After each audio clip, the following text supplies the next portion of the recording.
Hello, today is December 9th, 2011. We're meeting today with Mr. Jack Naus at his home in Fort Collins, Colorado. My name is Brad Hoops. I'm the interviewer for the Northern Colorado Veterans History Project. Welcome, Jack, and thanks for sitting down to tell your story today. Well, my pleasure to have the ability to do that, Brad. Very good. Appreciate it. Let's start out, if we could. Tell us a little bit about yourself, your date of birth, where you were born, a little bit about your family. Okay. I was born on April 30th, 1943, and believe it or not, in Denver, Colorado. Just a short sidelight, third generation that was born in Colorado here. My grandmom was born in Cortez, my mom was born in Akron, so long history there. This is due to the fact that my real dad had died in the war in B-17. Oh.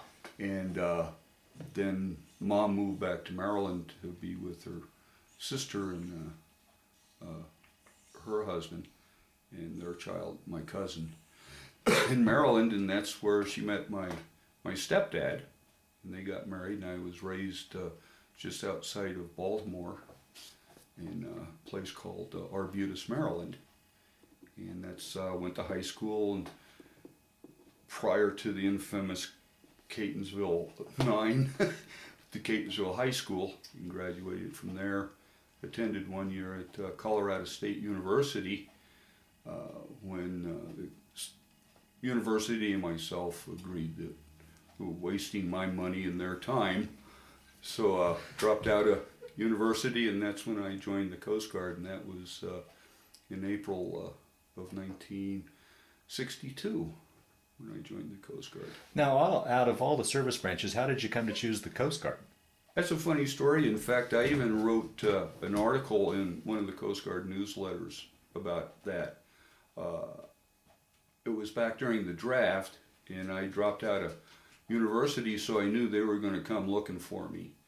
And my stepdad had been a combat infantryman, and my uncle had been in the Second War and was still in the Army.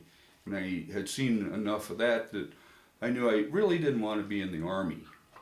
So I went to the federal building downtown Baltimore, which had all the recruiting offices, and it was big, long, my impression was this big, long hallway, and each door had a different recruiter, and outside the door, of course, they had their recruiting posters and all that, and I was walking by, and each one showed their guys standing there in their full dress uniforms looking really spiffy, and I got way down the end of the hall, and the last door showed this guy with a blue turtleneck sweater and a stocking cap up to his waist in water, pulling people off his ship on what they used to call a breeches buoy set up, and said, "Join the Coast Guard today."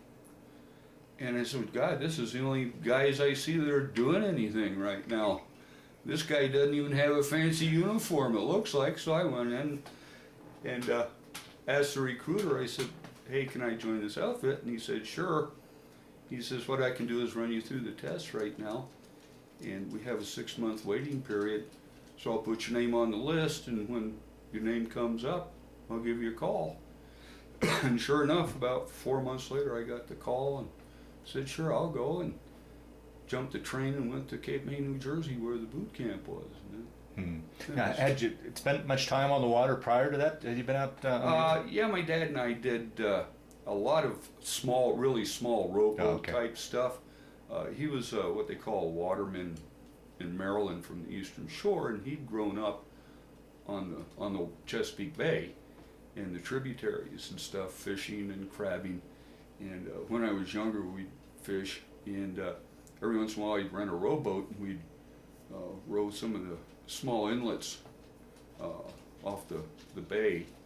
And back then, you could have just a regular fish net, and you'd row along in about 4 foot of water, and you could see the crabs, and you'd kind of pick them up with the net and throw them in the boat. And so I was always, watch boat, and my granddad and my dad had built a 36-foot cabin cruiser from the keel up. Wow. So my dad knew a lot about that sort of stuff. and asked me why I joined that rink-a-dink outfit when I told him I joined the Coast Guard, because Yeah.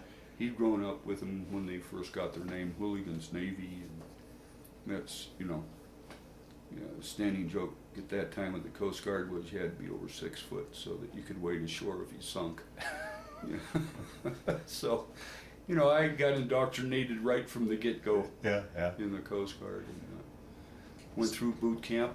And how was that? How was that transition going from civilian life into military life for you in the boot It was camp? really interesting, because at that time, this was in '62, and at that time, the Coast Guard boot camp was only second to the Marine Corps. And I remember they did a lot of things the Marine Corps did. We arrived on the bus at about 7 at night, and we were dressed as people. You people get off the bus, you move now, move it, and they cut our hair, and we went into a big room, and they had a cardboard box, and they said, okay, here's the things you shouldn't have with you. He said, so make sure it gets put in that box, because if it's found later on, you're in a hell of a lot of trouble. Throw all your civilian clothes, your socks, your underwear, everything in that box.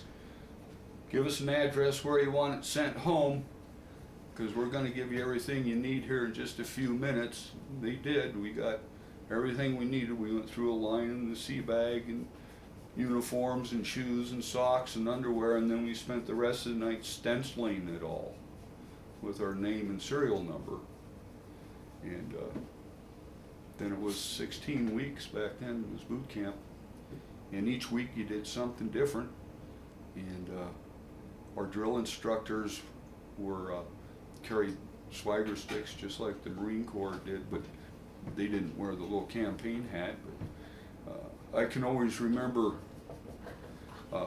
one time our drill instructor got really mad at the whole company of us, and we were standing on front of the barracks, and he was on the porch and had us all standing too, and he said, you guys screwed up so bad that he said I should take something away from you.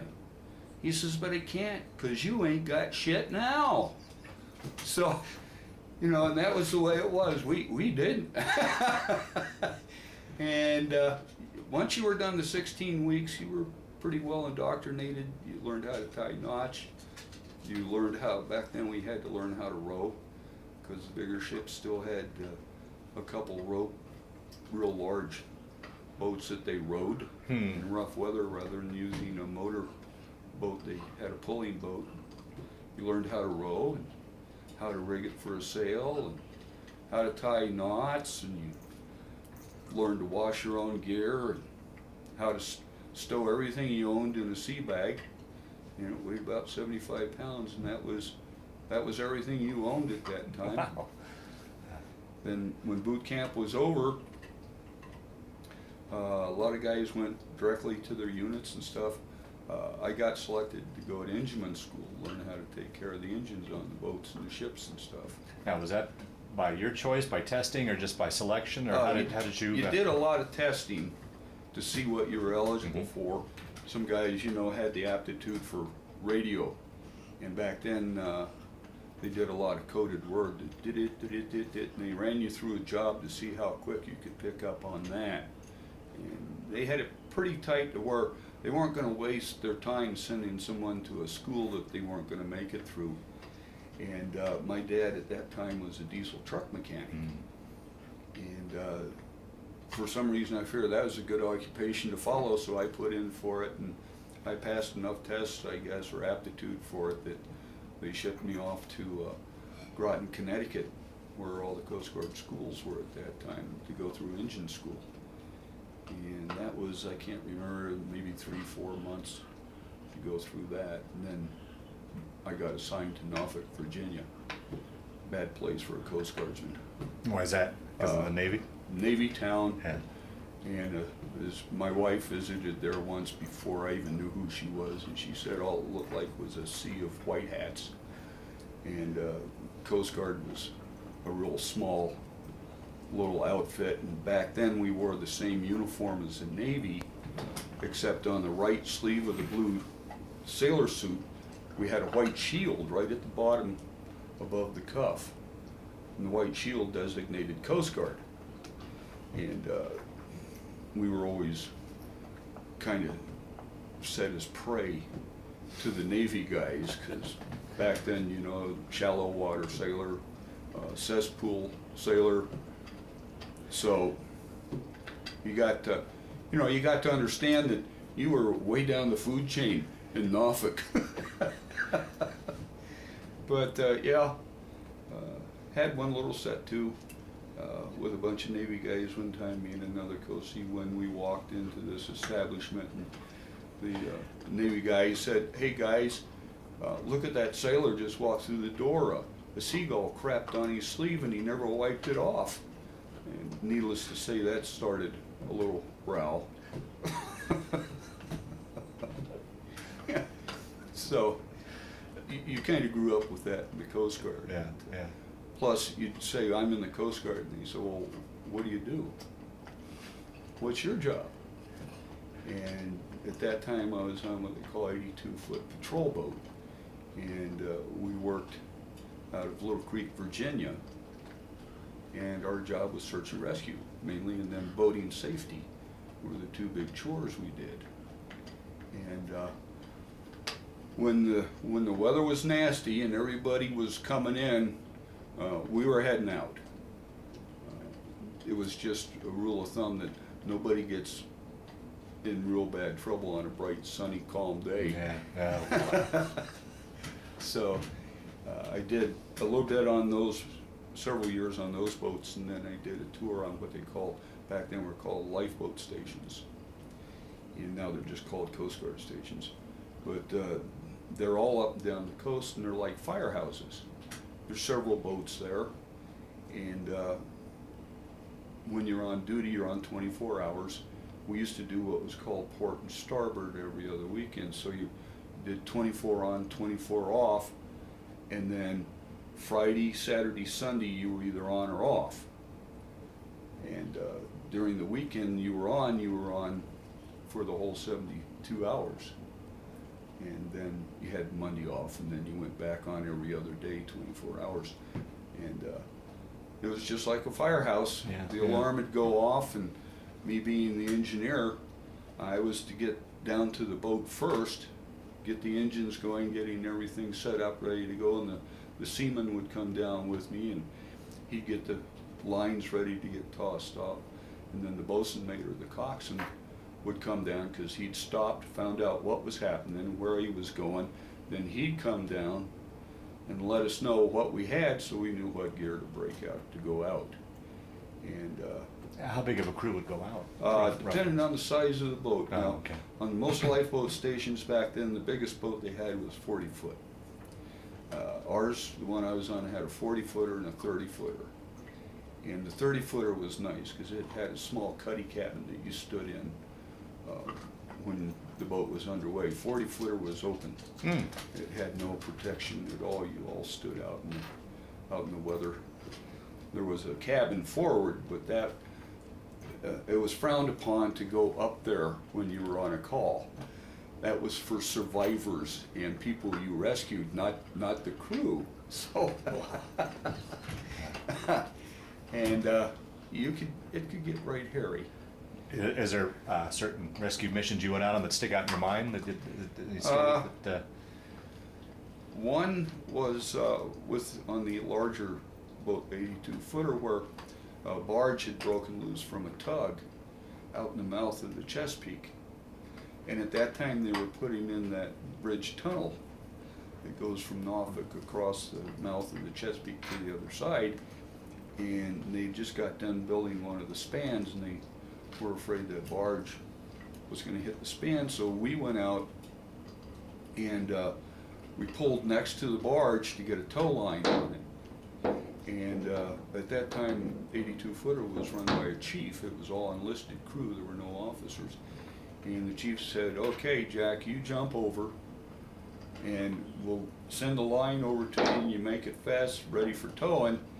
He said, "Now, you want to take anything with you?" He said, "Because once we drop you off and you're hooked up and we're towing, there's no way for you to get back on the boat. Wow. And it was pretty nasty that night, so that time I smoked, so I grabbed me a full pack of cigarettes and some matches and some warm clothes and jumped on the barge and sat on the barge until we got back into sheltered water where we could bring it alongside and I could get back on board. Wow. That one sticks out. When I think about it later on in my Coast Guard career, I said, boy, you're really dumb. Why would you do something like that? But when you're young and bulletproof. Then the other one was, we got called out one night by the marine operator. This is back when you made phone calls from a boat. You went through the marine operator who would hook you up because you were on a radio and she'd hook you up to where you were on a landline for a phone call. And she called because some guy was talking funny about being on the rocks, then he wasn't on the rocks, and then he was lost. And she said, I think he's drunk. So we went out and we found him, and yeah, he definitely was drunk. And that always stuck out in your mind because back then there was no federal law about drinking and boating. So if he didn't cause any damage or hadn't hurt anybody, we just put somebody on his boat. We took him on our boat. We all went to the closest marina and we dumped him off. And then I was did a tour on an island in the middle of Lake Ontario, 14 miles out in the middle of Lake Ontario, on another Coast Guard station. We had 3 boats out there. We had a runabout, a 40-footer, and a 44-footer, which is a self-righting, self-bailing surf boat. And we had a lighthouse down at one end of the island we were on, and the station was at the other end. And to monitor the light, we could see it at night and knew the light was shining, but it was run by a generator. And we had a phone that set off the hook up there that you could pick the phone up and you could hear the generator running, and you could hear the fog signal, which ran all the time. High tech. And yeah, back then it was real high tech. And that's how you knew the light was working. And one night we had a guy on watch and the phone rang from the lighthouse. And of course scared the living P-donk out of him. It was a guy that was drunk and he had run his boat up on the rocks right by the light and had made it to shore and got into the lighthouse and saw the phone. And he told the guy that he needed the Coast Guard right away. He was out on this island by a lighthouse. And of course we knew where he was because we were talking to him on the phone. So the kid said, yeah, okay, we'll be there shortly. So we drove the truck out. It was like 4 miles. We drove the truck down the other end of the island and jumped out and said, hey, we're the Coast Guard. And he said, oh man, you guys are quick. And we had to explain to him that, yeah, because we live right up the road. But he fell out of his bed that night. He was pretty drunk. But we kept him till the morning. Of course, his boat was a total loss on the rocks. But then we took him back to shore the next morning after we fed him breakfast. Yeah, there's innumerable stories like that about all kinds of stuff like that. And fortunately, I've never been on a unit where we've lost a man, but we've had guys that have wound up in the drink. And I did one fine afternoon on a rescue, and tow line hit me, and I went about 30 feet off from the boat, and we always wear life jackets and stuff, and come back up, and the coxswain was doing a little tap dance because he'd seen me go. But it can be a dangerous job. Yeah. It can definitely be a very dangerous job. And back then, as I told you earlier, one of the bylines of the Coast Guard and one of the mottos was, you have to go out, but you don't have to come back. Wow. And we had old crusty chiefs at that time. One told us one time in the storm, he said, don't hurt the boat.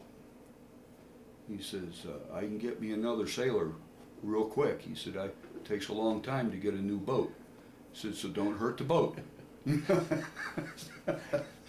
So you knew where you stood. You were you know, like the Marines and the Army like to say they're cannon fodder. Yeah, yeah. Well, we were fish food, you know. So, but it's worth it. Every once in a while, you get one where you pick some people out of the water. Yeah. Wow. It makes you feel good. Wow.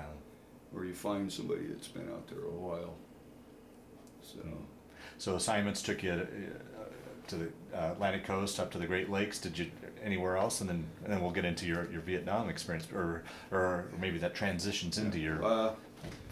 Yeah, I did Great Lakes. I was on a tug up there, 110-foot tug.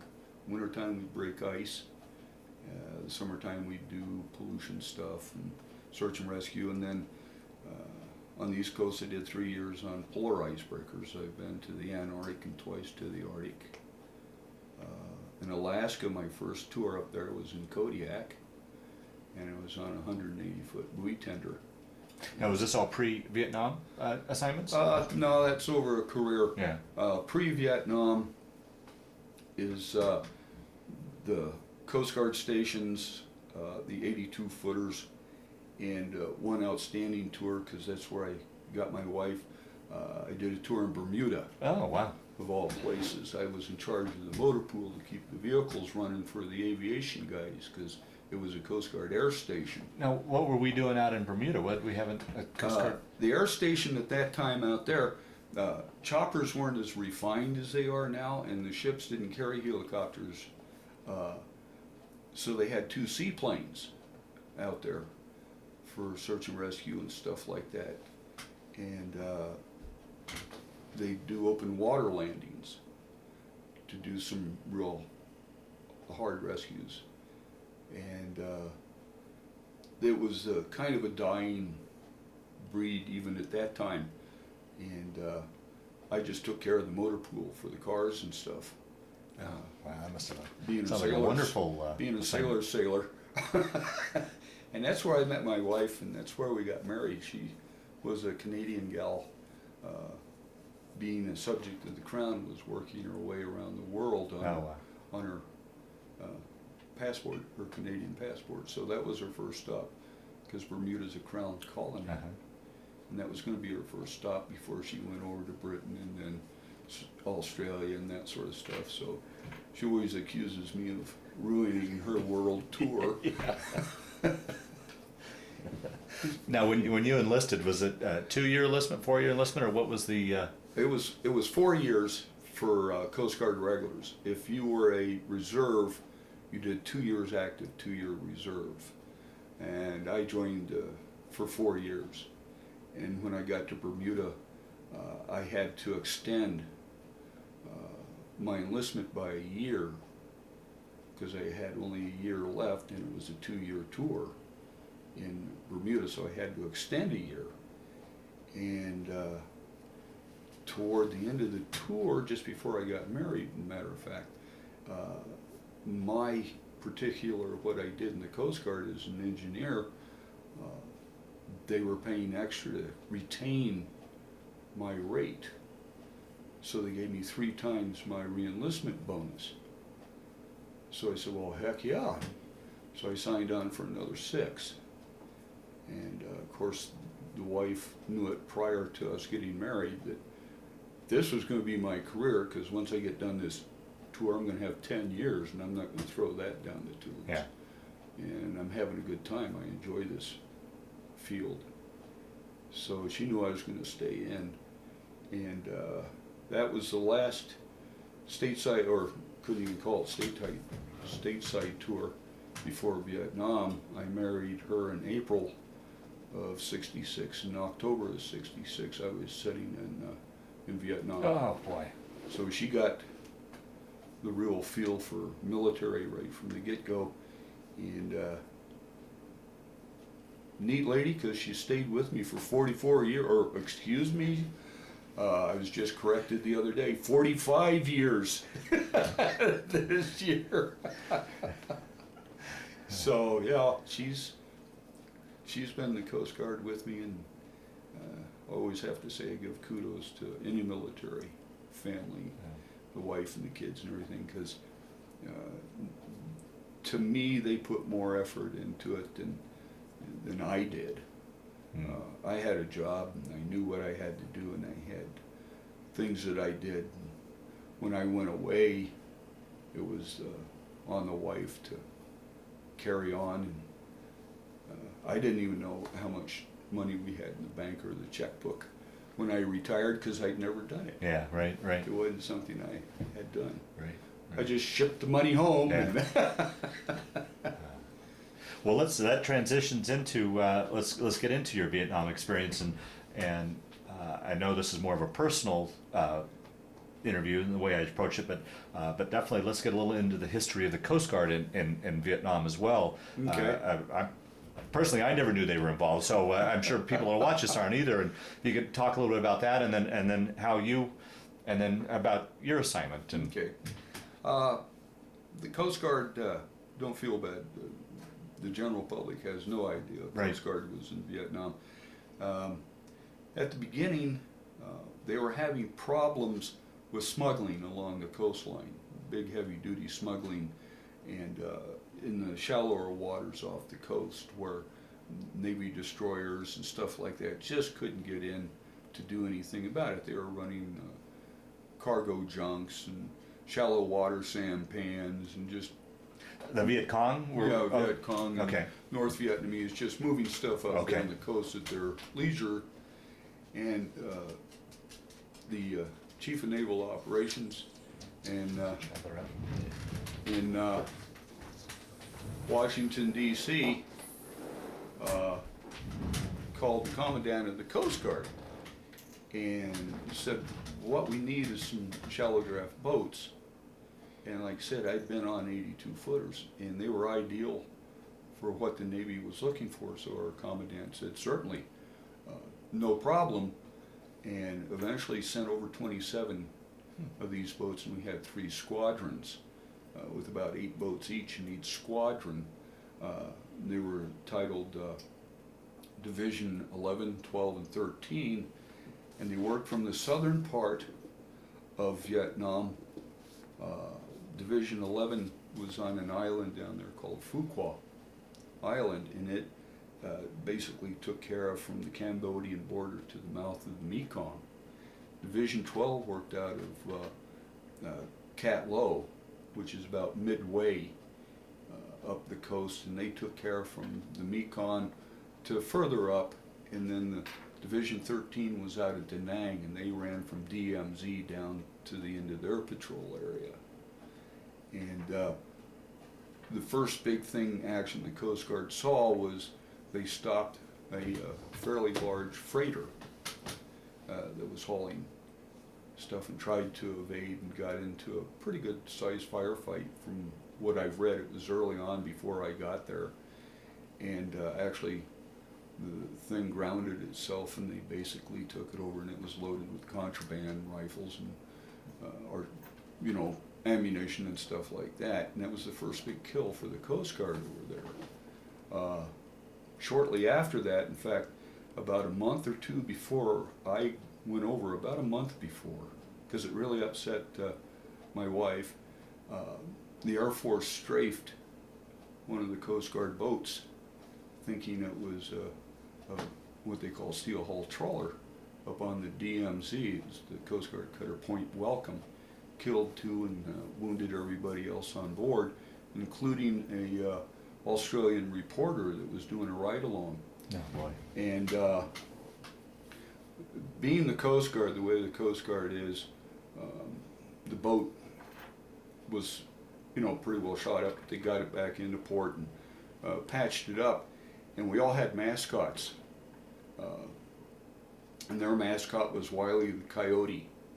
And when I got to Da Nang during my stint there, I saw the boat, and Wiley Coyote had a crutch and had his arm in a sling and a big Band-Aid on his forehead and a Purple Heart on his chest.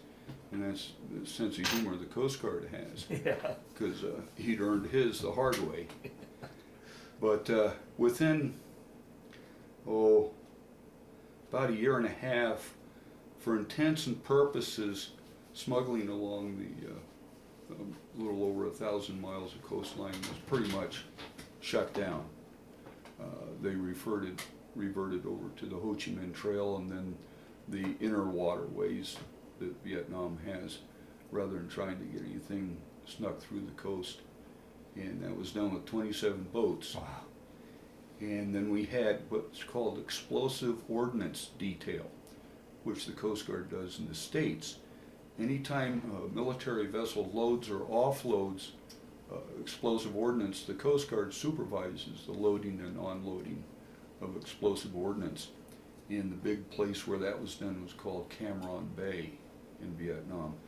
And the Coast Guard had a detachment in Cam Ranh Bay to supervise the loading and unloading of munitions from the Navy and the naval vessels that were contracted to bring ordnance in.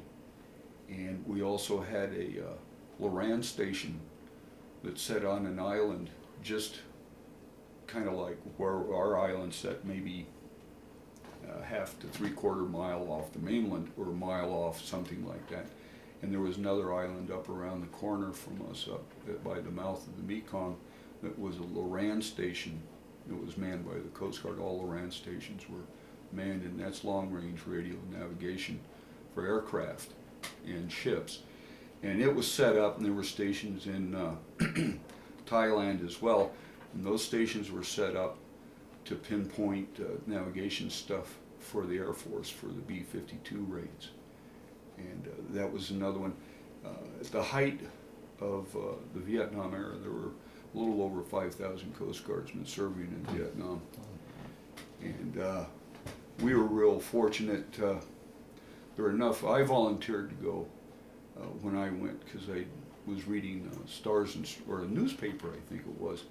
And what they did, they loaded the 82-footers on freighters and then took them to the Philippines, and they get so many in the Philippines, and then they squadroned them over to Vietnam from the Philippines in kind of a convoy. Wow. They'd run them over by themselves, and during that period they'd have to refuel, and they do that from Navy destroyers, even in Vietnam when we were on patrols, because we had maybe at the most 4 days worth of fuel to do a patrol, and if we had anything over a 4-day patrol, we'd run offshore about 2 miles and rendezvous with destroyer escorts from the Navy, and we'd get refueled from them, and then we'd run back in, because our operation zone for the boats over there was not to go more than maybe 3/4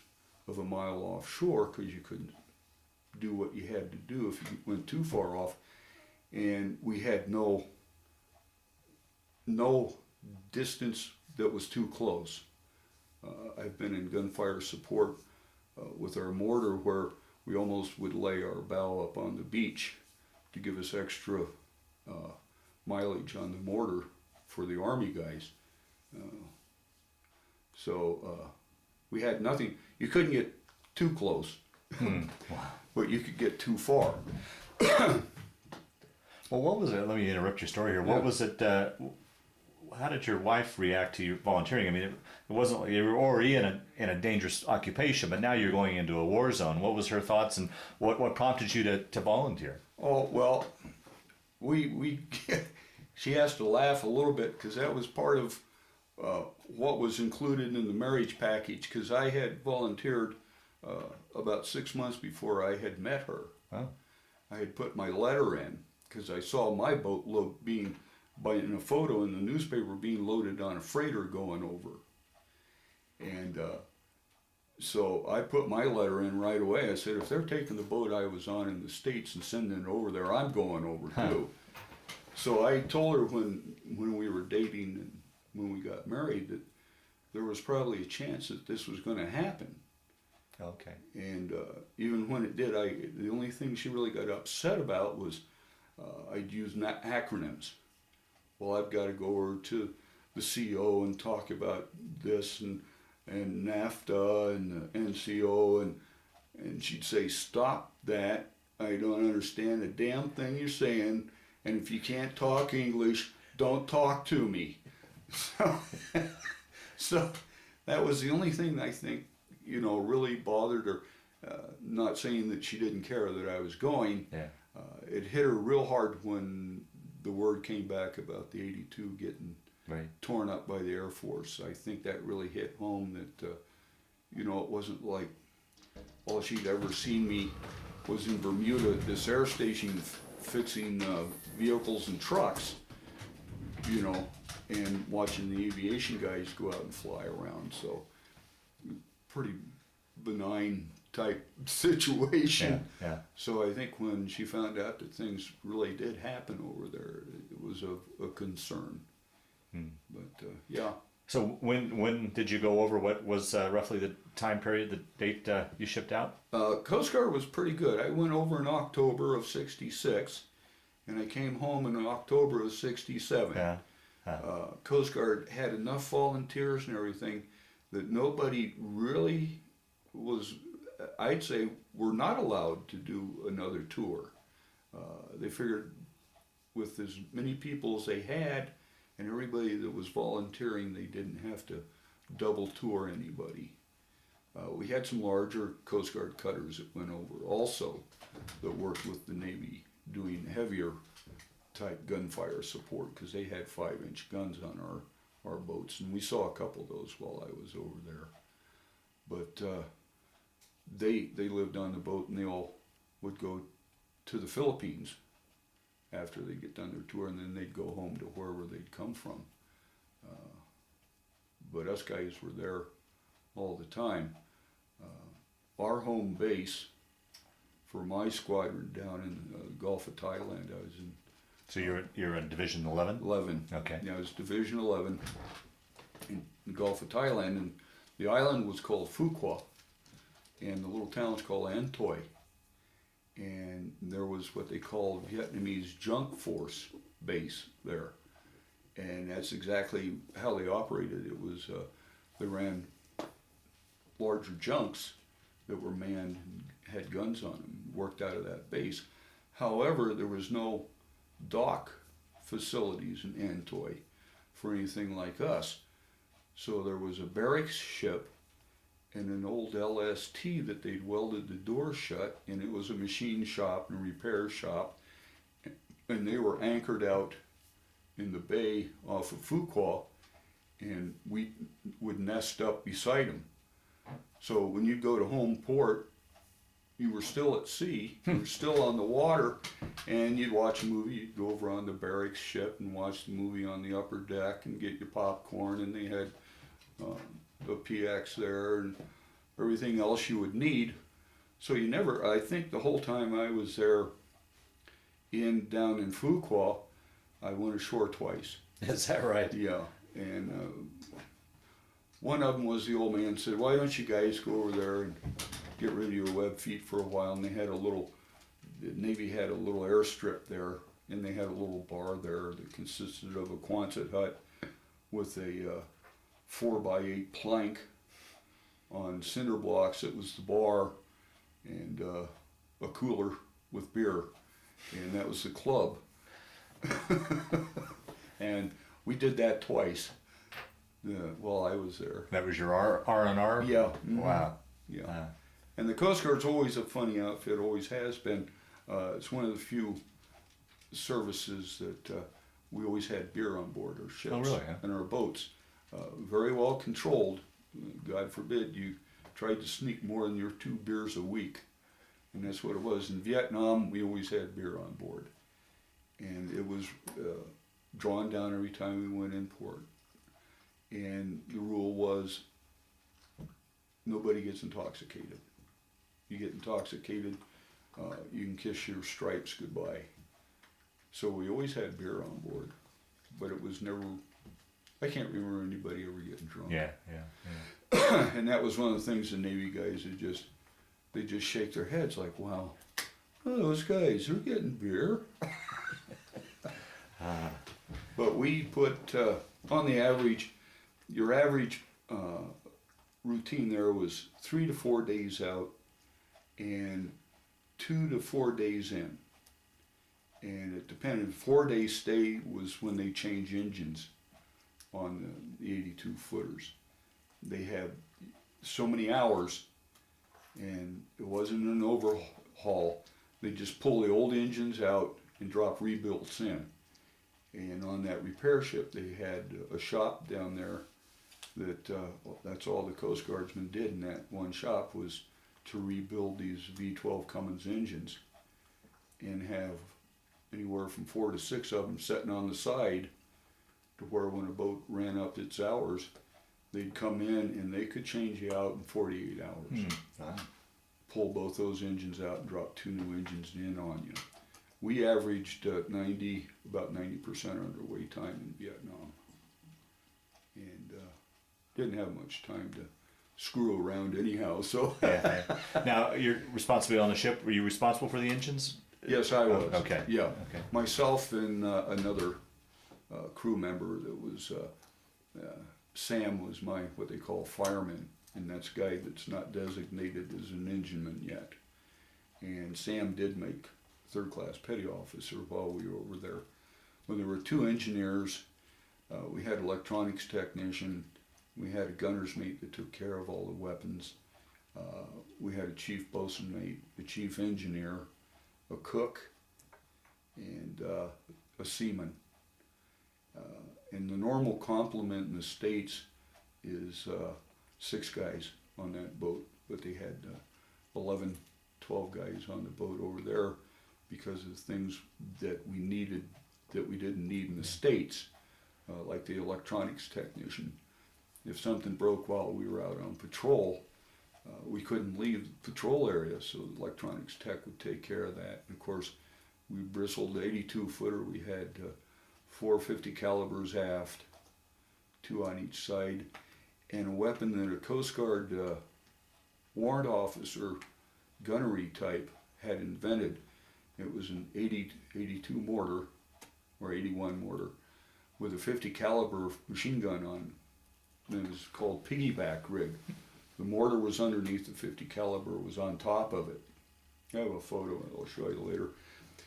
But so it could either be a 50 caliber machine gun or you'd pull the belt out of the 50 caliber, because if you fired the motor with the belt in, it'd make the 50 caliber go off sometimes.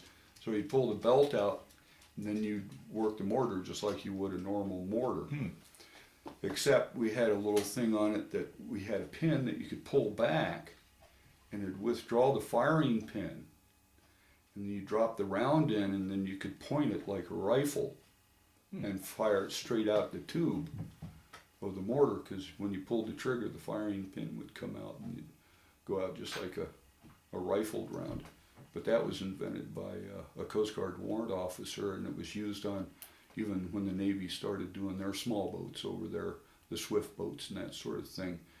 They adopted that rig because it was a really neat multi-tooled weapon. So were you guys the predecessor to the swift boats and such then? Yeah. Okay. Mm-hmm. Okay. Yeah, the swift boats came after us, Okay. very shortly after us. And they were good until it really got sloppy out there.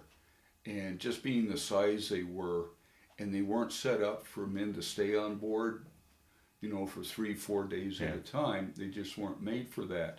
In fact, 3 of our boats from our squadron got sent to Vung Tau, Vietnam.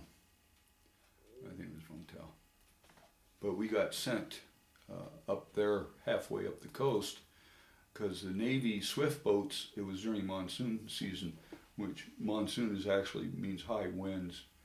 And it was so rough, the mouth of the bay, they were afraid to send the boats out because the rollers were so high that they were afraid they'd swamp the swift boats. So we went up during that rough weather and ran their patrols for them because we had bigger, larger boats. And then we got orders to go up on the DMZ, our boat did, and work out at Da Nang for a while. So you pretty much worked the whole coast then? Yeah, I did the whole coast. Wow. And then we got sent back down to Phu Quoc. But it was interesting. You see things like up north, believe it or not, the junks, the big ones, have eyes on them. so they can see and keep the fishermen safe. Down south, the eyes are very narrow and slanted. Up north, the eyes on the side of the boats are bigger and rounder. Don't ask me why. It's just something that was. But that was something to know that I'd never seen. But it was also a different kind of patrolling up north on the DMZ. You were up there to make sure nobody came across Yeah, right. the Oh, geez. DMZ. Well, excuse my ignorance again with the Coast Guard, but it seems like you've got two different animals. I mean, you're trained for search and rescue here in the States, and you're in a war zone over in Vietnam. Did you have military training, or did you feel like you were trained well enough to do these patrols? And when you got over there, or? Oh yeah, the Coast Guard's always been an armed service, Right. and has always trained with weapons to do that job. All our large cutters with 5-inch guns. The 82s in the States, I think they carry a heavier weapon now, but back when I was there, we carried 20 millimeter gun on the bow, and was always trained. And then for us to get ready to go to Vietnam, they sent us to several schools. Oh, okay. We went to down in San Diego. We went to what they call a SEER school, Survival, Evasion, Resistance to Interrogation School. Wow. And that's the one where you actually go out and you survive, and then you learn how to evade, and then the last couple days you do a daytime evasion, which the ultimate end is everybody becomes a prisoner of war, and you go to a POW camp, and you're treated just like a prisoner of war. And everybody went through that for Vietnam. Navy, SEALs, anybody that was going overseas went through that school. $1 million school, but not worth a plug nickel to do it again. Is that right? Yeah. And then we spent a week up at Camp Pendleton with the Marine Corps, and were trained in every weapon that was in the American arsenal at that time with the Marine Corps. And then they packaged us up and sent us over. And most of us didn't have to become too familiar with the boat we were on, because most of us were old 82-foot sailors when we got over there. In fact, like you said, the one boat I served with in the States was sitting, believe it or not, was sitting down in Phu Quoc when I got there. I'll be darned. Yeah, and I went down the engine room, and there was still a pin up on the back wall that I'd put up when I'd been on her in the States several years before. So the Coast Guard's always been ready. Coast Guard has never missed a war or a conflict.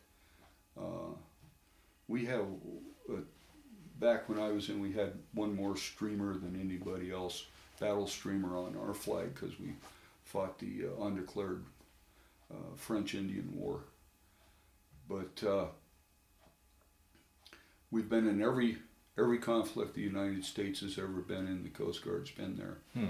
And not too long ago, we had a Coast Guardsman receive a Bronze Star in Afghanistan. If there's a waterway or if there's a dock, the Coast Guard's going to be there.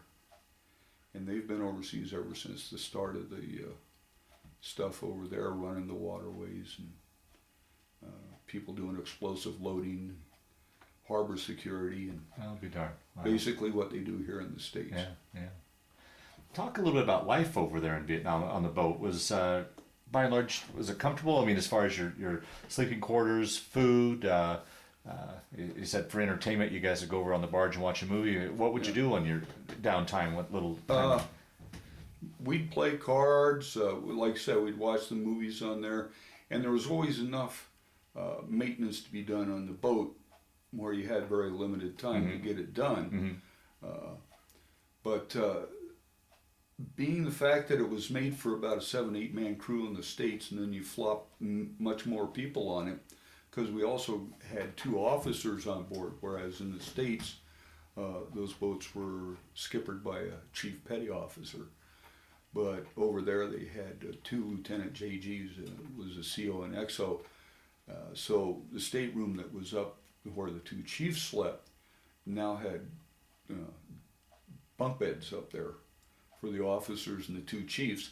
And then down in the crew's quarters, they added, I think, 5 more bunks, and for the crew. So a little more cramped than what they were in the States. But an 82-footer is basically not a bad boat to be on. It's got a full galley. It's, the cook could wash dishes with one hand and cook with the other, and not have to spread his arms out real far. But he could cook in there, and we ate well. It was air conditioned, which is a godsend. Yeah, well, particularly with the weather down there, the humidity and heat. You know, the only thing was you were rationed water, and a lot of boats had the old washing machines that were on wheels, and they took the wheels off and they had them lashed down on deck. And if they get in a rain squall, they'd fill the washing machine up and wash their clothes that way. But so when you're in port, the big things was take a nice long shower where you didn't have to worry about water and get all your stuff washed up. And you always, you know, I always looked at it, I was so glad when we'd meet Army guys or some Marines that we had living easy. We had it easy. You know, if it wasn't too rough, we could get 3 hot meals a day. We slept on bunks. We had sheets. We were air conditioned. You know, life was good. I always remember we had a Marine, it was what they call LARP, long range patrol, that we picked up. And we could transport people up and down the coast of Vietnam by running to our borders, and they'd shift boats all the way up. And so we picked him up, and he was running up to somewhere, and we were running to the end of our patrol area to drop him off at the next boat. And of course he's loving it. Man, he's getting fed hot food, and it's air conditioned, and he thought this was great. And our one chief, who was a real character anyhow, said, well, you know, it's not always like this. He says, it gets tough. He says, you're seeing this on a good day. He says, it was hell last week. And the Marine said, well, what do you mean? He said, we ran out of ice cream. And I thought the Marine was going to rip his head off. But, and her service rivalry, be it what it is. Yeah. You know? But yeah, we had it good. We had it good. How was it like, I know in this day and age, an overseas soldier can get on the internet or get on a cell phone and call home. What was communications like in your situation with back home? Letters. Yeah. That was it. Now up in Saigon and some of the other, you know, bigger bases, they had phone banks where you could call home. But we were never anywhere where we had that avail ourselves. We had one USO show I can remember, and I didn't see it because we were on patrol, but it was the Sons of the Pioneers, and that was the only one I can remember when I was there. But yeah, it was all mail. Yeah. And you'd write, and we were real good. Mail came in usually once a day. Oh, really? Okay. You know, to the landing strip. We always had a plane come in a day, and then mail would go out that same. It'd be a turnaround flight, because it was also, you know, they brought in certain supplies and stuff that needed being brought down. Other times, for stuff, the LST would get underway and head out a little bit further and do what the Navy calls on-rep from supply ships and fuel and stuff like that. And then it'd come back in and re-anchor when it got all that stuff. And that's the way stuff got moved around there. But that was about it. Like I said, we had it easy. Well, take us on some of your missions. I don't know if there was ever just a standard mission that you, and then maybe some of those missions that stood out in your mind. Our whole thing was, it was all divided. We had, like I said, we ran from the Cambodian border to the mouth of the Mekong around what they call the Khao Mau Peninsula. And that's where the infamous U Minh Forest is. And So most of our area was not friendly. We had up one river, up the Sonnedock, we had a Vietnamese base that had 4 Army advisors.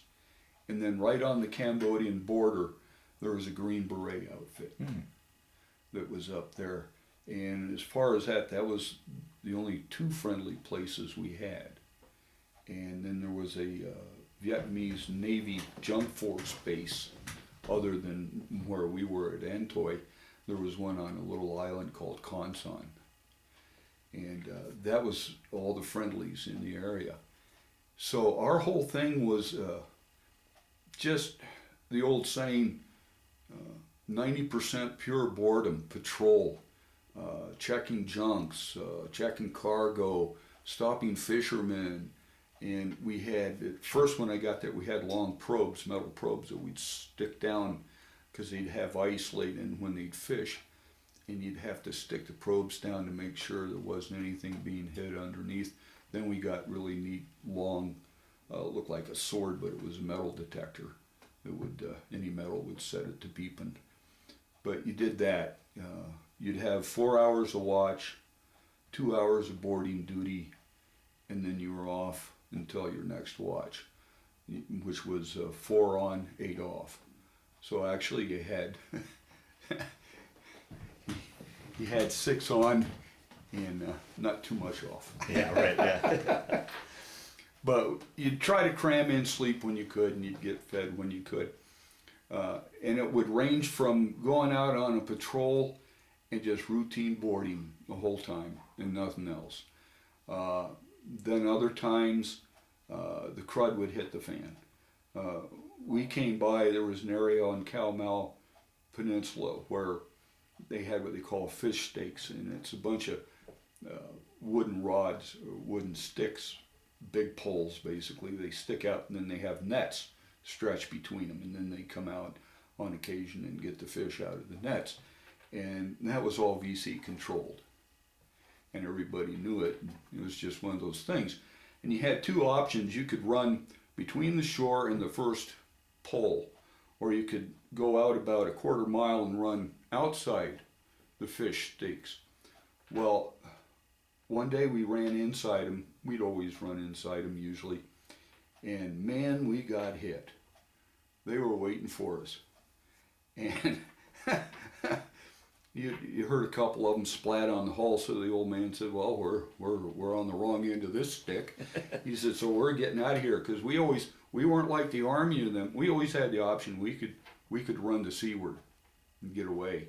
So as we ran away, the 2 after 50s just kept sweeping the shore, and we ran out, and the boat we just relieved was sitting out there. And she was turning around and coming back to see what was going on. And we rendezvoused with him and said, man, did you see that? And Skipper said, yeah, they were really pissed. He said, I guess we shouldn't have pulled those nets yesterday. Yeah, they were a little pissed. Yeah. But it was stuff, with stuff like that. It's just, all of a sudden it just snap. And another time we got a call from the junk force, and they were wild and frisky guys. These are kids from Saigon and big city areas that were juvenile delinquents and stuff like that the Navy had conscripted to do these junk patrols close in and up rivers and stuff as kind of punishment. They were real cannon fodder. The Vietnamese government didn't care. And of course, the poor Navy had advisors that helped run these things. So one night we had a call from the Navy advisor from this one out there on Con Son, and they were close inshore, and said, we're getting the heck beat out of us. Come on down, give us a hand. So we ran down the coastline as quick as we could, and we got there, and things were quiet by the time we got there. And the Navy guy says to our skipper, says, how come you didn't return fire? We're going, what fire? He says, man, they were plugging at you the whole time you were running down here. And of course, it was night. We couldn't see it. You don't see a tracer when it's coming at you. But he could see it because he was sitting sideways to us. Wow. And we were getting pot shotted at the whole time we were running down the coast, never even knew it. And knock on wood, the Coast Guard, the whole year we were over there, I think we only lost three or four men, and not that many wounded. We had one MIA. Little known fact that the Air Force and the Coast Guard had an exchange program with chopper pilots for search and rescue. And we had Coast Guard pilots who used to fly the Jolly Green's rescue choppers in Vietnam with the Air Force. And that was a little close secret that most people didn't know. And one of those choppers went down, and that was MIA. And they finally found him maybe 6 years ago, found his remains, but Coast Guard even had an MIA. And we had guys with Bronze Stars and stuff like that. Because just before I left, knock on wood, they were starting a program. Each 82-footer had a 16-foot Boston Whaler on it. And they were taking these Boston Whalers and then taking a M60 machine gun and running up rivers to find tax stations and shut down tax stations. And we got a few of our wounded in action guys from that. And one of the guys that was on my boat after I left got a Bronze Star for some action that transpired up the rivers. But I can remember just before I left, they put you on what's called the spare boat crew. And that's to ensure the last few weeks that you're there, that you're not going to walk in harm's way. Right. And I was on the spare boat crew, and they lined us all up one day and said, "Hey guys, are you interested? We're starting this program where we're going to do this with these Boston Whalers. And anybody want to volunteer?" And of course, we all turned around and looked at each other and said, "Who's going to be that dumb?" So, no, I didn't do that. But yeah, we did that also. Like I said, the Coast Guard did a lot over there, and basically 27 boats shut down a little over 1,000 miles of coastline for all intents and purposes. There was still stuff probably getting through, but not like it had been. And then when they wanted more stuff done, the Coast Guard went, "Yeah, okay, yeah, we'll run up rivers for you." And we had done that on occasion with the 82-footer. There was, on the Sonadoc River, there was that army base. It was a Vietnamese army base with, I think, 3 or 4 army advisors. And their side of the river was okay. The other side of the river was VC.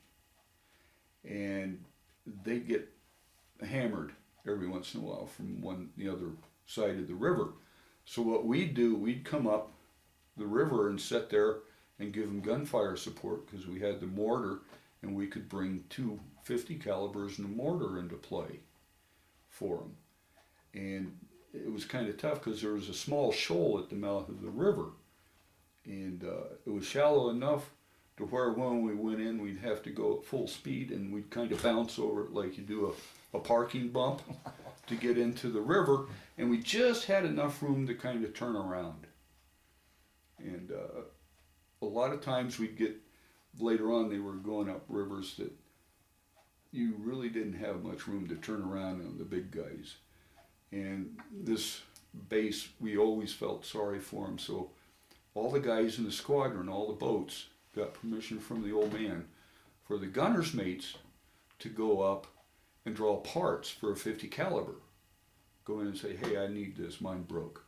Hey, I need this, ours got..." And barrels were easy, because you'd burn through a barrel in no time, and you could always go up and get a barrel for a 50 caliber. And eventually we built them a 50 caliber machine gun and gave it to them. Wow. Because they needed something. Vietnamese didn't have much there. Wow. So, and that's where we got our recoilless rifle, was from that base. The guy that got that was on our boat, and he was a guy that organized and got started the Coast Guard Combat Veteran Association. And he came back one day. We'd visit this base and take him stuff like bacon, eggs, stuff that the Army guys didn't have. And he come back one day and he said, Skipper, he said, they asked me if we needed a 75 millimeter recoilless rifle. Can we have it? And the old man goes, yeah, sure, right. Okay, boats, fine, go. He came back and he had that and 20 rounds of ammo. And the old man just had a fit. On the website for the Coast Guard Veterans Association, it shows him with the gun on the back. Was it? Yeah, we had to keep it under wraps for a while because it was unauthorized weapon to have. Yeah. So we had a 75 recoilless rifle for a while. And I left shortly after they got that, but I guess they blew a window out with it. One of the days they uncorked it because as much comes out the back as it does the front. That's why it's recoilless. So you never want to be standing behind it or anything like that. And I guess the skipper blew a window out. But there are fun times. Up north, that was a different ball game when we got up there. It was because we were running the DMZ, and of course the Coast Guard in the back of every Coast Guardsman's mind was the point welcome incident up there. So you always got a little leery. And but it was the same thing up there. Stop sampans, stop cargo junks. When it was rough weather, it was always scary boarding a cargo junk because you had to jump on board and then you had to go down below and inspect all this. And if it was rough, they'd drop you off and then they'd have to back away and stand off a little bit. And if you were below decks, it was always a little scary. Yeah, oh boy. Because there wasn't anybody there to cover your back, and you'd have to do your inspections and stuff, even if you were on a fishing boat where you're standing on the deck. So much could happen so quick. We used to run drills and practice. If you were on a sampan that was alongside and something happened, you were to run a certain direction and dive off the sampan because right behind you was going to be fire. We had an M60 machine gun on the bridge that was stoppered so that it would fire about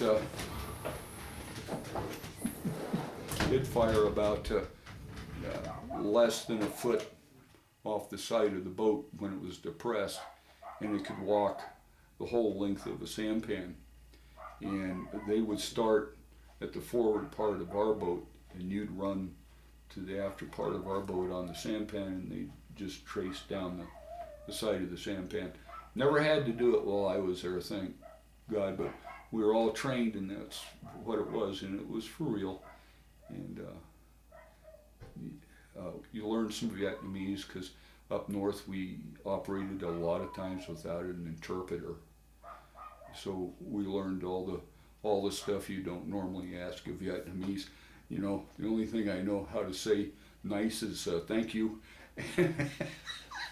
But any other time if I tried to speak to a Vietnamese here, he'd kind of look at me and immediately know what I'd done for a living, because I know how to ask him for military papers and raise your hands. And but very limited Vietnamese. But yeah, it's... Well, what was it like? I mean, for someone like myself or others that'll watch this that have never been in a battle situation or been in harm's way like that, what are you thinking as you're going into these situations, and then what are you thinking when you're in the thick of these situations? What's going through a person's mind? Well, the time we got ambushed, I can't remember thinking a whole hell of a lot except, you know, what to do. My job, I wasn't a gunner. I didn't operate the 50 calibers. My job, I had to laugh. I was damage control if we got hit. As if we started burning, my job, I had a fire pump on the line. I had fire hose laid out. I was also the corpsman. We didn't carry a corpsman. We didn't have a medic on board. Even though we had a full surgeon's chest on board, we had no medic. So those were my jobs. Wow. So in essence, I basically was kind of standing there. And of course I'd run ammo for the 50s. But other than that, I'd stand around and just go, oh boy, you know. And another time we were putting mortar fire in on a suspected area where there was a cargo sampan in behind some trees on up one of the inlets. And we really got into it. And as we were leaving, a big fountain went off on the stern, and they had finally scoped us in and laid a rocket in on us, but missed us fortunately. But that time we had gone through 80 rounds of mortar. Our ammo was gone. Wow. And we still had a day and a half of patrol left. So we had to catch one of the boats coming off patrol and bum some ammo from them. And each mortar round comes in a big cardboard tube, it looks like. Well, you got to keep those. You never threw anything over the side that would float, because you didn't want them counting how much you'd used. So when we came back in, we had all those tubes down in the hold, and we had to get them ashore, get new ammo. And then that same day we fired maybe, I don't know,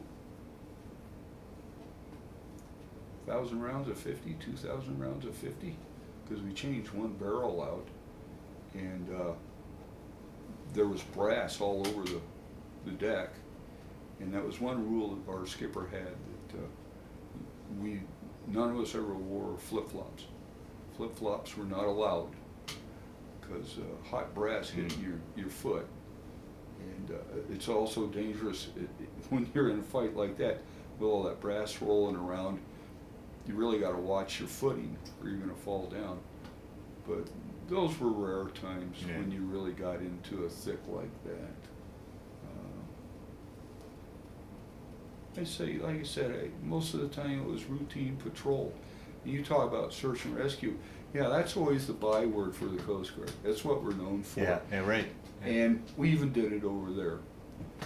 Fishermen had come up with a problem, and we'd give him medical treatment, or we'd help him fix his engine. Or one guy got hurt real bad, and one of the big cutters was there, so they dropped their small boat and went in and got him from us and took him out, and the surgeon on the big boat took care of him, patched him up and sent him home. That dies hard with every Coast Guardsman. You know, that's the job, the real job. And even in Vietnam, that was not unheard of. And we're still all pushovers for kids. We always liked the kids, and always had. We over there, the Coast Guard each adopted an island, because down in the Gulf of Thailand there's all kind of islands, and we each adopted an island. That was our island to do. They called it psych warfare. We called it getting along with neighbors. You know, making friends. And we'd go into the island every once in a while. We'd take a Navy corpsman with us, and we'd make sure everybody was okay. Wow.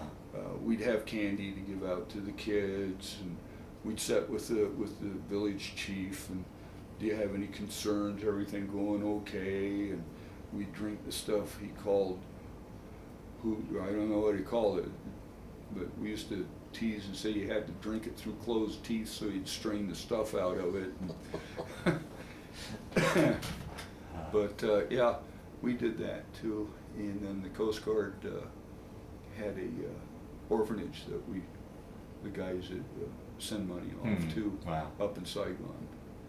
So some of that died hard. And I know the other troops, the Marines and the Army, and those guys were all doing it too. Yeah.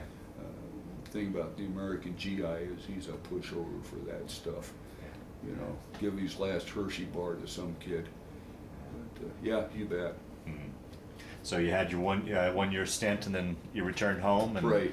And take your story from there. What'd you do?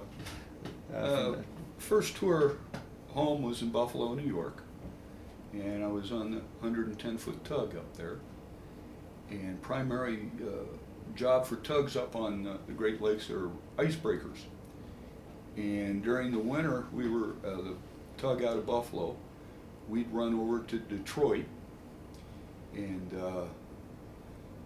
down in Ohio, there was a coal place down there that the lake freighters had loaded up with coal and run it up to Detroit for the foundries for the Ford Motor Company and all those guys to keep forges going and stuff like that. It was called Operation Coal Shovel. And you'd run down, you'd set until a coal ship was full in the winter, and you'd break ice for it to get to Detroit, and you'd sit in Detroit till she was empty, then you'd run her back down to Ohio, sit there till another one, and that's what you did. You'd run back and forth like that, and then we talk about two different worlds, going from the tropics of off the coast of Vietnam Yeah. to the oh yeah, the ice yeah, of. that wake you up real quick. And then during the summertime, it was search and rescue. And back in that day, Lake Erie was dying. It was a real polluted, dying lake. And we did a lot of stuff with the federal guys, checking the lake and seeing what they could do with that. And then search and rescue. And then winter would hit again. And one of the big things, the tug was to open the port of Buffalo in the spring. And you do what's called ice probes toward the springtime, and you'd run out of the port of Buffalo and see if you could get past the ice and see how the ice was so that you could get shipping open or not. And then after that I went out to Glue Island, which is the island set 14 miles out in the middle of Lake Ontario, and it's search and rescue, and it's set right on the Canadian border. And that's basically what we did, search and rescue. And Lake Ontario could be really nasty. It can make 15, 20-foot seas. And we had what's called a 44 motor surf boat, 44 foot. And it's the one that can roll 360 degrees, come back up. And they're a really tough little boat. And when it's really bad, everybody's strapped in. We didn't have the hard hats, but out on the coast where they operate, they wear hard hats and wetsuits, and you're all seat belted in and everything, you know. And then we had a 40-footer, the old 40-footers, and an 18-foot Miami runabout out there, and then a lighthouse at the other end of the island. And we took care of the lighthouse and ran the station, and did that for because we closed in the wintertime because of the ice, and the St. Lawrence Seaway was closed because we were almost right at the mouth of the St. Lawrence on Lake Ontario. So just before it froze up and everything, and the St. Lawrence closed down to traffic because of ice, we set the station up for wintertime. All the water lines got drained down, winterized everything, put shutters up on the windows, because we made our own electricity, filtered our own water, had our own septic system out there. So we shut it up for the wintertime, and then we'd all go someplace else for the winter. And I'd go back to Buffalo because that's where the family was, and spend the winter in Buffalo on the base there, driving snowplow. We had a 6.5-ton 6-wheel drive snowplow because it tended to snow a little bit in Buffalo, and then go back out the following spring, open the station up, get her ready for business. In my second season out there,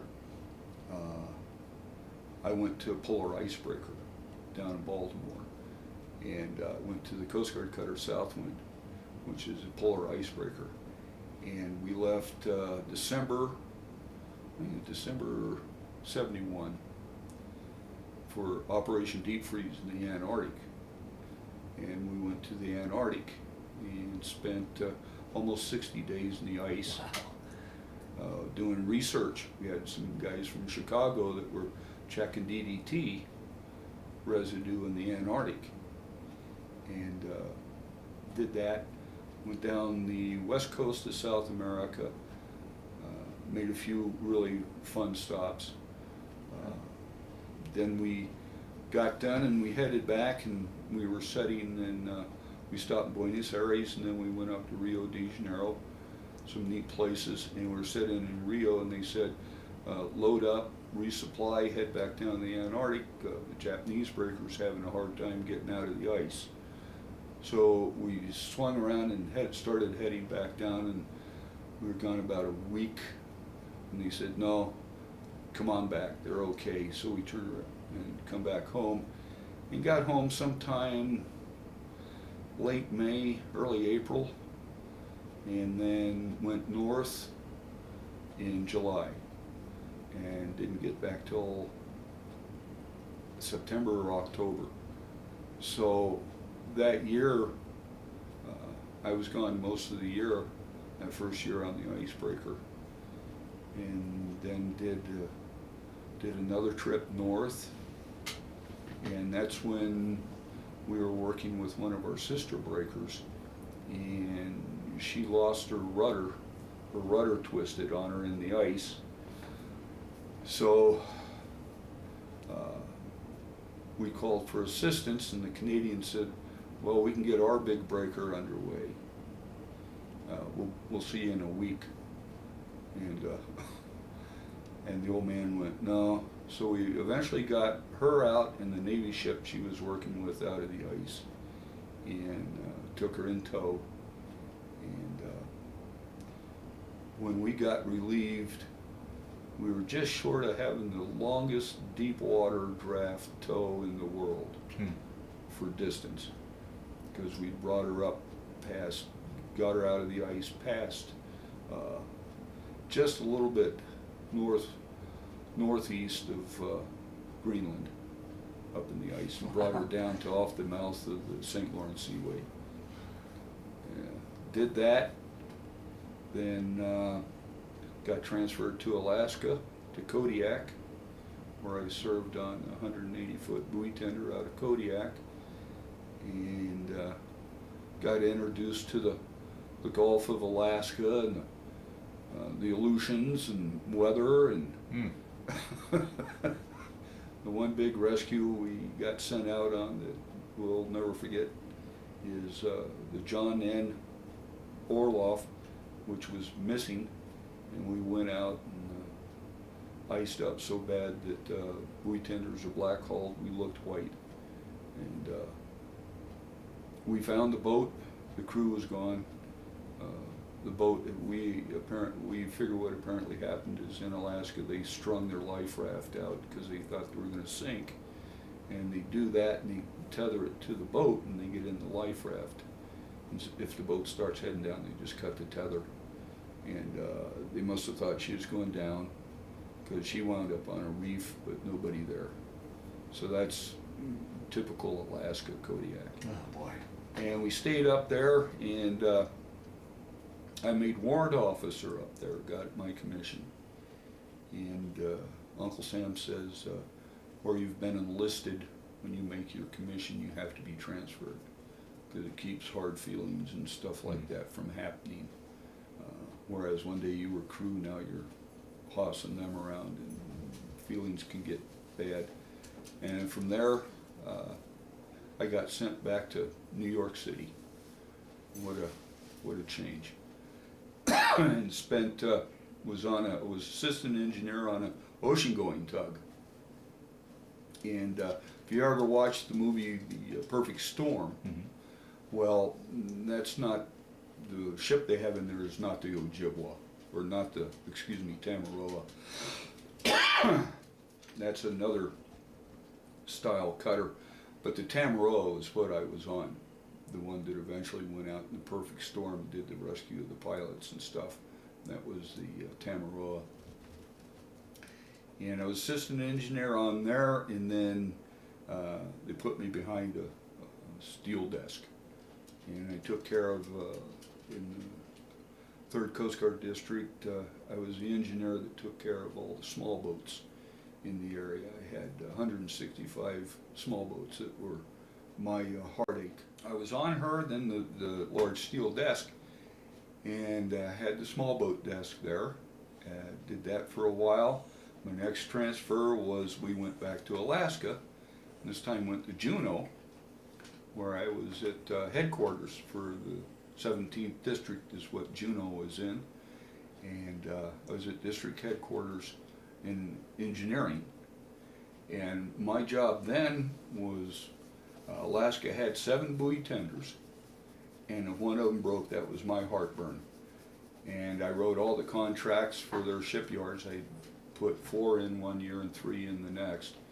And the closest shipyards were either Seattle, Washington, or Portland, Oregon.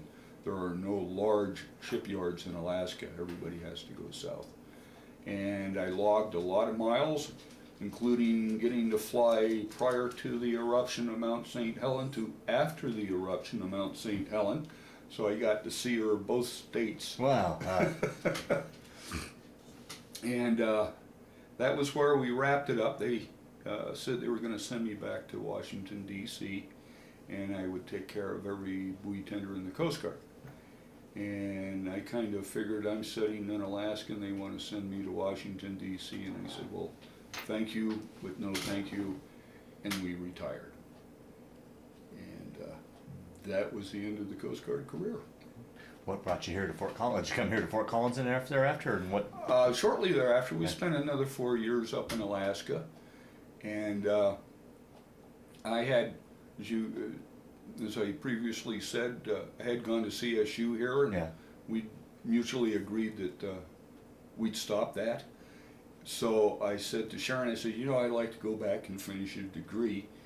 And being the type of military wife she is, she said, okay. So we came down here in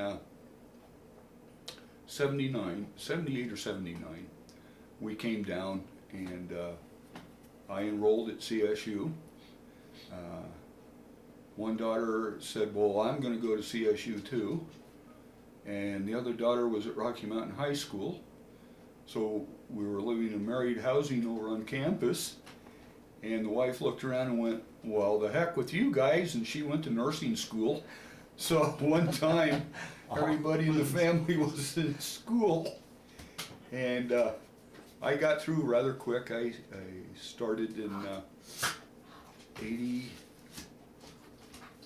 Oh, maybe we came down in the, I think started school in 87, graduated in 88, because I got some stuff done in Alaska while I was up there, and graduated as an anthropologist, and found out that I never saw an ad for an anthropologist anywhere, that maybe I had misspoke, and during the summers I'd been working up at Horsetooth Reservoir as a seasonal park ranger. I was boat ranger, go figure. Yeah. And a job opened full-time up there. So I signed on with Larimer County Parks and became a park ranger and worked Horsetooth for 17 years. And retired up there. Wow. So that was the conclusion of my civilian life. And during that time, I did a little stint where park rangers were also deputy sheriffs, did that, and then they said, no, that's not needed anymore, so went back to just being a good old park ranger. I was the senior s'more inspector for the kids, and make sure they were okay and cooking them right. So, good job. Enjoyed that job very much. And family, you said you've got 2 daughters? Yeah, I have one daughter that lives in Carlsbad, California. And years ago, or not years, but maybe 6, 7 years ago, her and a fellow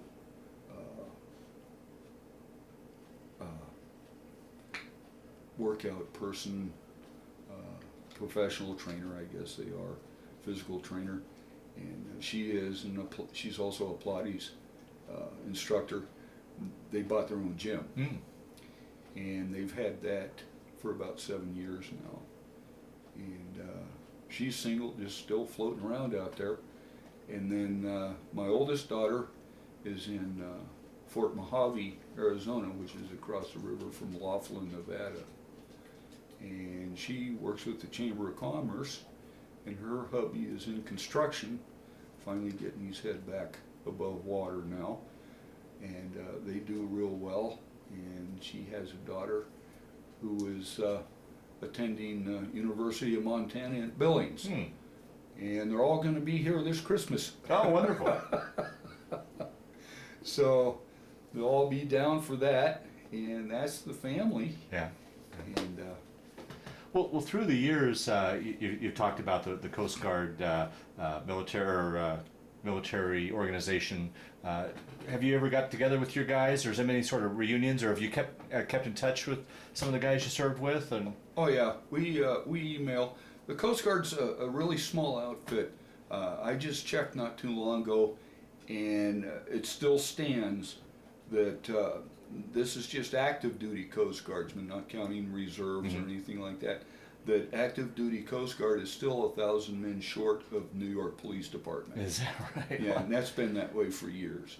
It tells you, I don't know whether it tells how efficient we are or how bad New York City is. But yeah, New York Police Department's always outmanned us by at least 1,000 men. And so it's tight. When we were in, you'd get stationed somewhere. If you didn't know somebody, you served with somebody that knew somebody that you knew. It was a small family, it still is. I talked to a lot of guys online. I was just telling you about the guy that had the 75 recoilless rifle in Vietnam. He's the founder of the Coast Guard Combat Veteran Association, and they have a reunion every 2 years. I haven't had the option to get into one of those, but in October this year I'll be back east, and we're having a reunion in the Coast Guard Cutter Southwind for all those guys that were on the icebreakers. So, and I know a lot of those people.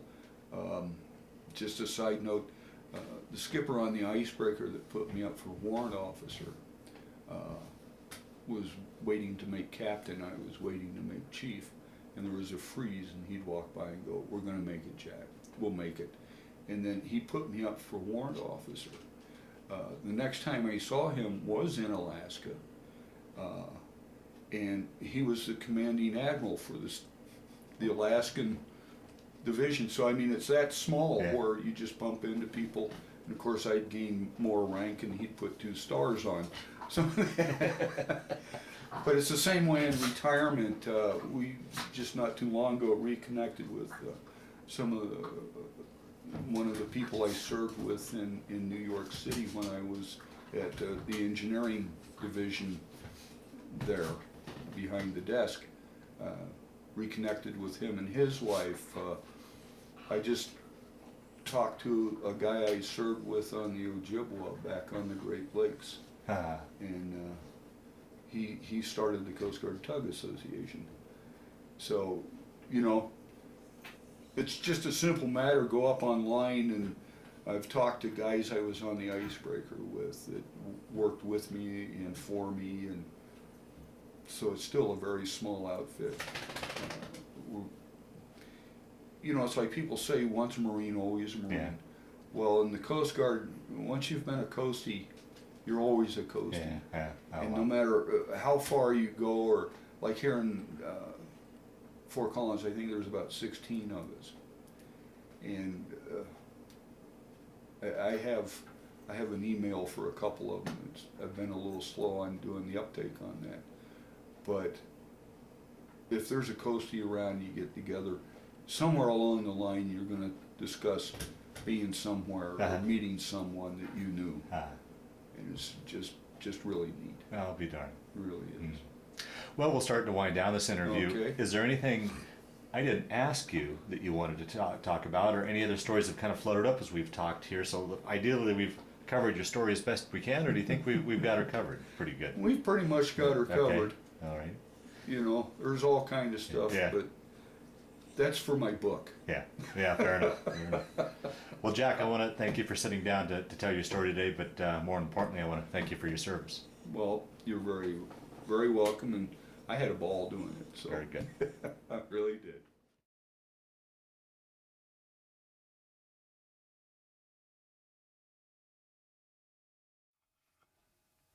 This was my first tour of duty in the Coast Guard. That time the Coast Guard were still allowed to wear the old blue flat hat. So that's why everything's blue there. That's probably 64. This was on our island. We went in one time, and I'd say about every third child on the island had impetigo, and we had a Navy corpsman with us. And since we had no corpsman on the boat, that was my job. And he taught me how to treat it. And what I was doing here was this lady had a little infant that had impetigo, and some of it had scabbed over, and you had to remove the scab and then put the ointment on it. And that's what I was doing here, and she's using her shawl to keep the sun off the baby while I did that. This is the crew all together. The only person missing from this one is the interpreter and the skipper, because skipper was taking the photos. But this is me right here in the back. The rest of them are all the guys. Coast Guard, we didn't really get too hot on what you were supposed to wear and when you had to wear it. Just as long as you were wearing something, the old man was happy. This is the rest of the crew. As you can tell, the uniform still holding it, whatever they could grab that day and put on. When we did go serious, we wore shirts and flak jackets and helmets, but this was normal routine of the day. This is one of our sister ships from another area than we were at, but we'd meet every once in a while just to discuss things. And if you see the brown, this is at the mouth of the Mekong Delta. Just two boats meeting and saying hi. This is us running up north in tandem, and it's about a 20-foot sea running there, and we call it going, going, gone. And they were inherently, this kind of sea would actually pop tiles off the deck. Was it a different animal up north in Da Nang as it was down? No, seas were... It's pretty much the same? Yeah. And was it different in the monsoon season versus the regular time of the year? Or was it... Oh, yeah. Yeah. Yeah, monsoon season definitely when the seas ran really bad, really strong. This is our base. This is the way we lived. This one right here is an old LST that was a repair ship now. It had everything we needed to repair stuff. This vessel right here was a floating barracks. That's where we went to go buy stuff we needed, and that's where the movies were shown. But this was about 500 yards offshore at Fuqua. We never got ashore much.